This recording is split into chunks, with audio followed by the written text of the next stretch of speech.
So you love Batman Arkham Asylum. It's the greatest game ever. Oh yeah, I know. Have you heard of this one? Batman Begins Dark Knight. There's a metaphor for you. Actually, don't think it's a metaphor. There's another word for it. I failed English class, because all I know is kicking ass and chewing bubblegum. And I'm out of bubblegum. Why am I making references to They Live? Alright, I should just start this review now.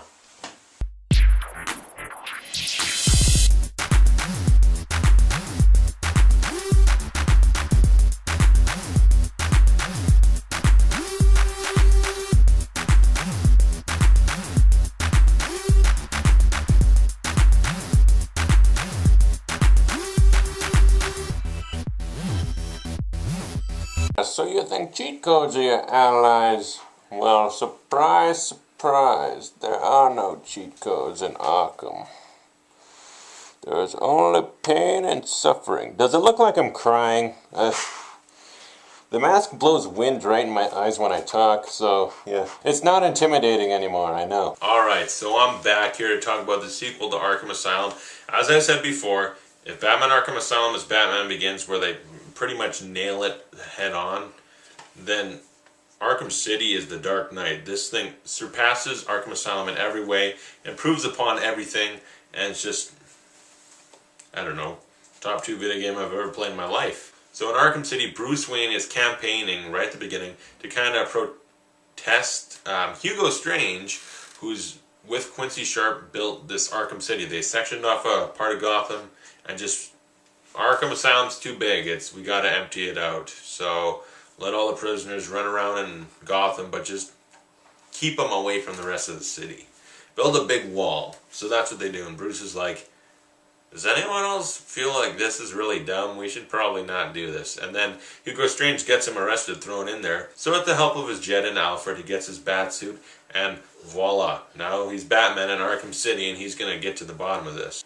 And you know, you get the old standbys, you get Alfred showing up, you get to talk to Oracle.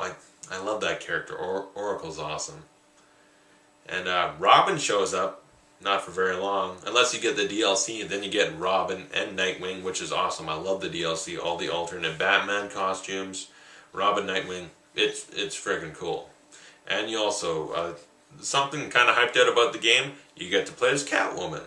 And if I was having trouble with being attracted to video game characters like Poison Ivy and Harley Quinn, Catwoman, yeah. I swear I'm a sane man. I can't help it. That's how the games are. They just do it to you. It's not like they just took Batman, made him look like Catwoman, but kept all the fighting stuff. It's like, no, she's got her own tools. She's got her own way of fighting and moving and everything. It's very good. She works vastly different than Batman. As do Robin and Nightwing. I love that. I love different characters, totally different how they work and everything.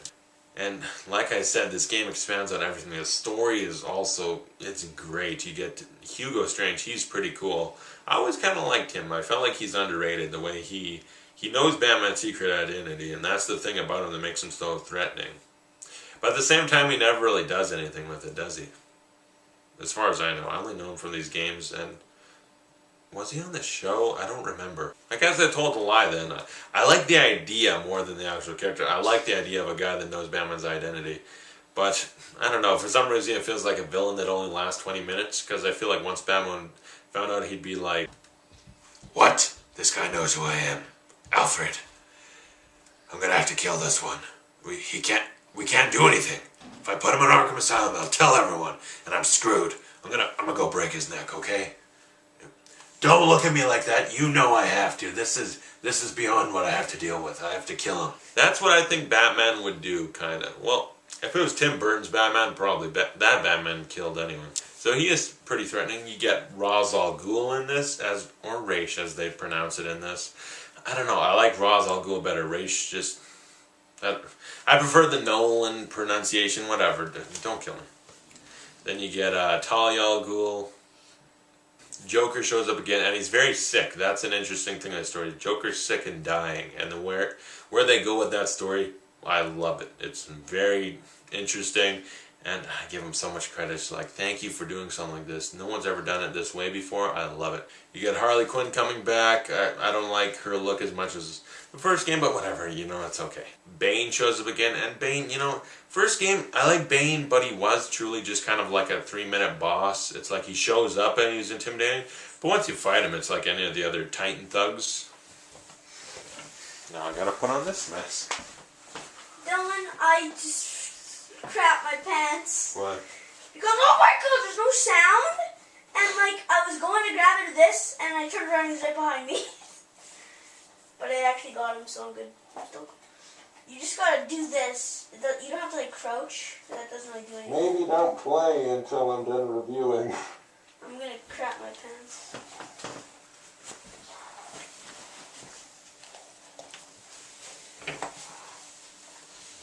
He really seemed like he was only there to kind of get some story across, fight him, he's done with. Batman runs him over with the Batmobile, that's it. And this game too, like he shows up and he's like, Batman, would you please destroy these Titan containers? Titan should only belong to me and not to everyone else. And then eventually it's just like, actually, I want it all to myself, and yeah, it's kind of the plot ahead anyway, and you know it. Let's fight. You don't even really get to fight him, so you know, Bane's just kind of useless. And in Arkham Origins, I really hope Bane can, like, break Batman's back or something. Like, have him be really cool in that game, because in these two, he really doesn't do anything. So yeah, Bane, please in the third game make him really, like, intimidating, because they don't do too much with him in these games. You get ninjas in this, you get all these gangs. I like the gang aspect where Two-Face is in this, and Penguin are also in this, and they get their own gangs where it's like, oh, the Two-Face gangs wear masks where it's melted on half side.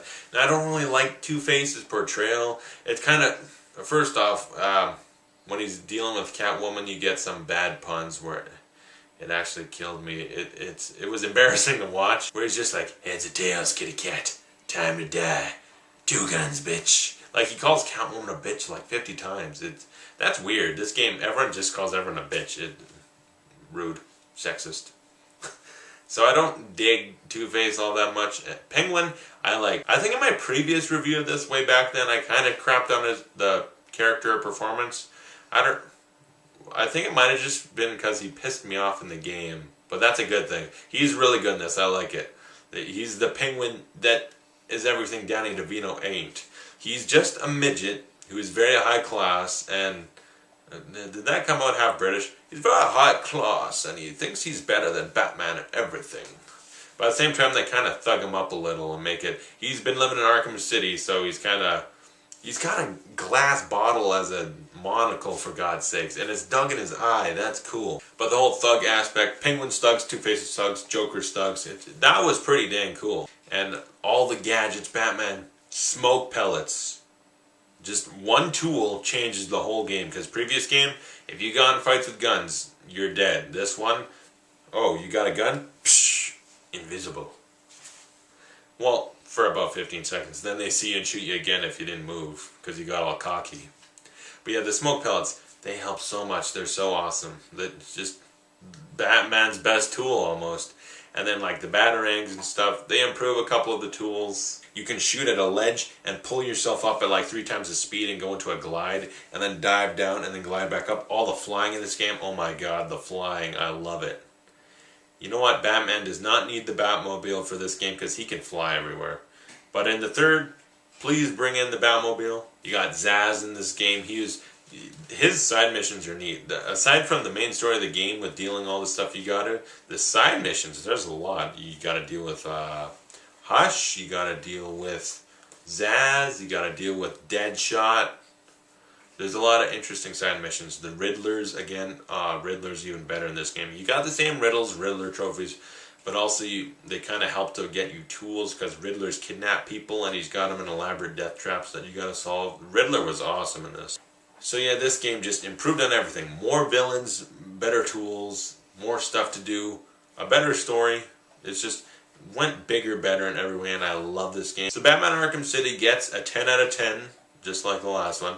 But this one's like, if you could put it this, I guess, they're 10 out of 10s. It's like Arkham City is a little bit more of a 10 out of 10. I don't know. I'm confused. So if you like this review, like or subscribe, comment below. Tell me what's your favorite video game sequel.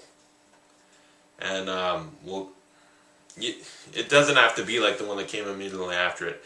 So like, if you really like Grand Theft Auto 4, that's fine. Because I mean, all the ones before that suck in my opinion.